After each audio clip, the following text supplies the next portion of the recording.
ஒன்று போனால் ஒன்று வரும். அதுதான் உண்மை. ஒரு கதவு மூடினால் ஒரு கதவு திறக்கும். கேள்விப்பட்டிருக்கீங்களா இல்லையா? இதுதான் நடக்கும்.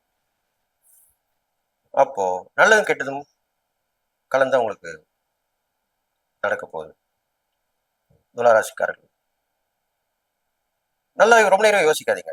என்ன பலன் என்னமே யோசிக்கணும், உடனே செயல்படுத்துங்க. அவ்வளவுதான் விஷயம். போட்டி பந்தயம் வந்துன்னா அதை கலந்துக்கு வெற்றி பெறலாம், தாராளமாக வெற்றி பெறலாம். எது இருந்தாலும் அதில் யோசிச்சு டக்குன்னு முடிவெடுத்து டக்குன்னு பின் வாங்கக்கூடாது. அப்படி பண்ணிடணும். நீங்க இந்த குரு பயிற்சியில் செய்யக்கூடிய விஷயம் என்னன்னு கேட்டீங்கன்னாக்கா, யார் யாருக்கு என்னென்ன தேவைப்படுதோ அதை தேவையறிந்து உதவி பண்ணணும். அதுதான் தான தர்மம். உங்க ராஜாபே சுக்கரன் மகாலட்சுமி அம்சம் கொண்டவர். மகாலட்சுமி உரையக்கூடிய இடம் என்ன? சாட்சாத் பெருமாள் தான். பெருமாள், கிருஷ்ணர், கண்ணபிரான், ராமர் எல்லாமே ஒரே அவதாரம் தான். இதெல்லாம் பண்ணிட்டு வரலாம். லக்ஷ்மி அம்சம் கூடிய விளங்கக்கூடிய பெருமாளை வழிபட்டு வரும். வெள்ளிக்கிழமையில தானம் தரம் பண்ணுங்க. உங்களுக்கு உகந்த நாள் வெள்ளிக்கிழமை.